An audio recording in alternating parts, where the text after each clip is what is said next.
Hey everyone, because of the different way that we're running adoption night, I'm just going to do a video to go through the medical paperwork because we won't be doing that at the inn to minimize any spread of potential germs. So everyone's going to get a folder like this.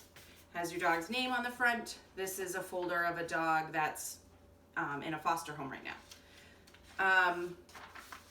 In the folder, we have our helpful tips, which has been emailed to you as well.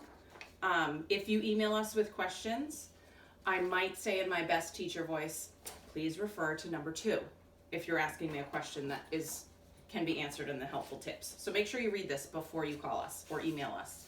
Email is best. There's also some information about heartworm and when you should test your dog, etc. So that's in there. We're going to have a copy of your contract for you, signed by one of our team, as well as your questionnaire printed out. That sort of becomes part of the contract because you've answered questions in regards to training and things like that. You're going to have some original medical documents from the South that have come up with your dogs. They'll come straight from the vet hospital where the vetting was done. A handwritten medical care and wellness form is how the Southern Rescuers keep track of vetting and report it to us. So that will be in there, as well as a rabies certificate. Most of you will have a rabies tag. If you don't, it's not the end of the world. You just need the vaccination certificate, and this is what you're going to show your town when you go to license your dog. So that will all be in there. Another thing that's in here is this is our medical care and wellness form. I'm not going to zoom in because it has the information of this adopter in it, but it has some information about the dog, their current weight, when they were spayed or neutered. And here is the microchip information. Their number is here. There's a website and a phone number. You can either go to the website or call the number. It's a lifetime registration and we've already paid for it when we purchased the microchips.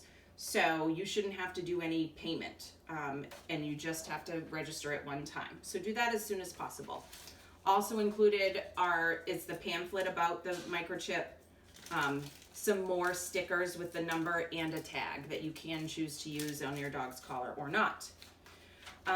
Next is the heartworm information. If you have a dog that's over 7 months old, they will have had a negative test within 10 days prior to transport, usually about a week or even 4 days or so of negative test. They have all started heartworm prevention. So dogs, puppies under 7 months of age have not been tested, and the reasoning for that is in this heartworm pamphlet if you don't understand, but it has to do with the life cycle of the heartworm. It's not going to show up on a test until the dog has been until 6 months after the dog has gotten heartworm. So they've all started heartworm prevention. The date for when it's due is here. You're going to talk to your vet at your first appointment about what prevention is best, but we do recommend that it's done monthly. Flea and tick prevention that was given is below the heartworm information with a reminder for when that's due. You can choose to talk to your vet about flea and tick prevention. Some people use the pills, some use the collars. It's really up to you and your vet. Record of vaccinations are next. Puppies will have had at least 3 vaccines. Adults will have had at least 1. They've all had Bordetella, which is the kennel cough vaccine, and they've all had a rabies vaccine, which is good for 1 year. The next time you go, it'll probably be a 3-year vaccine. In terms of the vaccine reminders, if you're picking up a puppy that's less than 16 weeks of age, or that received their latest puppy vaccine at less than 16 weeks of age, they'll be due for 1 more after 16 weeks. That will then be considered they're a yearly vaccine. My dog is going to add his own information here. He thinks you need to make sure you give your dogs lots of treats. Let's see. So vaccine reminders are here. We have not started the Lyme or Lepto vaccines. They're not core vaccines. They're not required, and some people choose to be minimalistic about vaccines. So we leave that up to adopters. So you can talk to your vet about those vaccines. They are a series, and many times they come together. On the back of the form is the worming that was done. They were also wormed multiple times in the South. The medical treatment, where that was given, so the vet hospital, as well as the rescue partner information. Many of our rescue partners are on Facebook, so if you watch our Facebook page, you can probably connect with them pretty easily. Down here at the bottom is going to be when your dog should be seen by the vet, and that's really going to correspond with when the heartworm prevention is due.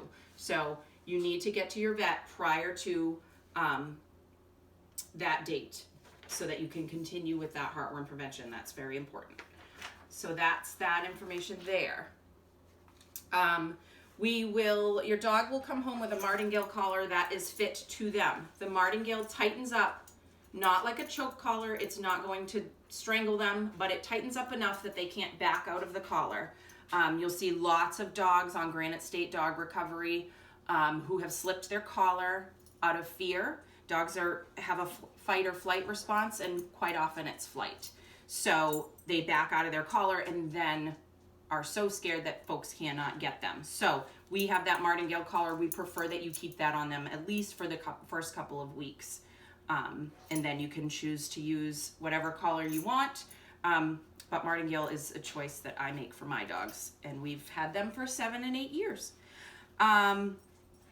Let's see. They've all had baths while they've been in quarantine, so you can give them a bath, but they're not due. They don't have to have one. We have not fed them dinner on adoption night because we don't want them to get car sick. So there's that. So when you get home, you can give them a small meal. The amount that they are eating really should be based on their weight. So look at the bag of food that you've purchased and base it on their weight. The one thing that's not in this folder, I'm going to go back for a minute.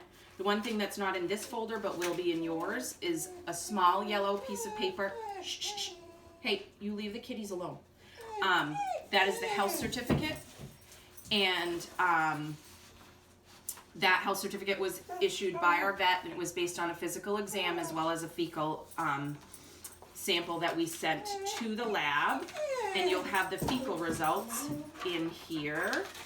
And it came straight from the lab, and it's at the top it will say Antec, which is the lab that we sent it to. So there's that. If you have any questions about any of this, email us, Mary's Dogs Rescue Team @gmail.com, all one word. We've been emailing you from that email account already. Excuse me, one more thing I'm going to show you is that martingale collar can become a harness. So can we cooperate here? This is Dory. She's not a great model, but we're gonna do our best. So, Buddy. You just attach the leash. You're gonna go take the leash and put it behind those front legs and under the belly, up and around, and then it goes through this loop that the martingale creates. And then it's a quick harness. It takes the pressure off their trachea if they're pulling a lot, and keeps someone in control if they're a little bit excited about the kitties walking by. So I think that's it. If you have any questions, email is best. Thank you so much.